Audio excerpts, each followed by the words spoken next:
Hello everyone needs awareness. நண்பர்களே, what difference between order and degree and judgment and award?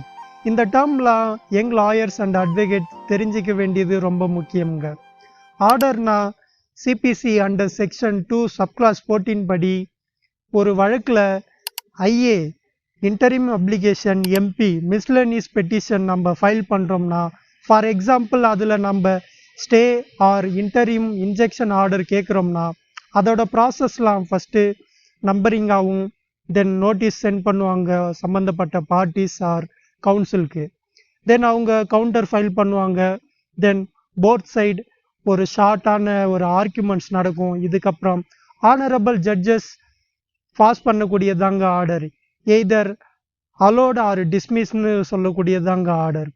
அதுவே criminal கேசஸில் நம்ம ஒரு பெயில் கேட்குறோம்னா அந்த பெயில் கிராண்டட் ஆர் டிஸ்மிஸ்னு சொல்லக்கூடியதும் ஆர்டர் தாங்க. டிகிரினா சிபிசி அண்டர் செக்ஷன் 2 சப்கிளாஸ் 2 படி ஒரு வழக்கின் உள்ள தரப்பினர்களின் உரிமைகளை அதிகாரப்பூர்வமாக இறுதி செய்யப்பட்ட தீர்மானிக்கும் ஒரு தீர்ப்பினுடைய வெளிப்பாடு தாங்க டிகிரி. எளிமையாக புரிஞ்சுக்கணும்னா ஜட்மெண்ட்டோடைய end of the official result தாங்க டிகிரி. ஜட்மெண்ட்னா ஒன்றும் இல்லைங்க, அந்த வழக்கில் நாம் கேட்கப்பட்ட ஒவ்வொரு கேள்விகளுக்கும் கொடுக்கக்கூடிய விரிவான விளக்கம் தாங்க ஜட்மெண்ட்டு.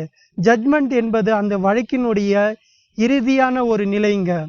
அவார்ட்னா ஒன்றும் இல்லைங்க, அவுட் சைட் கோர்ட் செட்டில்மெண்ட் தாங்க.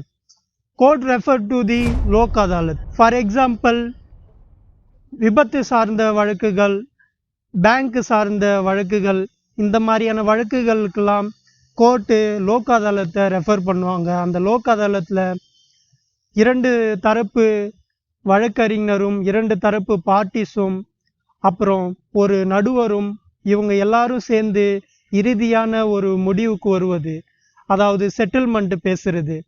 ஃபார் எக்ஸாம்பிள் ஒரு ஆக்சிடெண்ட்டுக்கு கிளைம் அமௌண்ட் ஒரு 10 lakh இருக்குதுன்னா அங்கே எல்லாரும் சேர்ந்து பேசி அதை ஒரு 8 லட்சத்துக்கோ அல்லது ஒரு 12 லட்சத்துக்கோ அதை இறுதி செய்கிறது அவார்ட்னு சொல்லுவாங்க. நன்றி.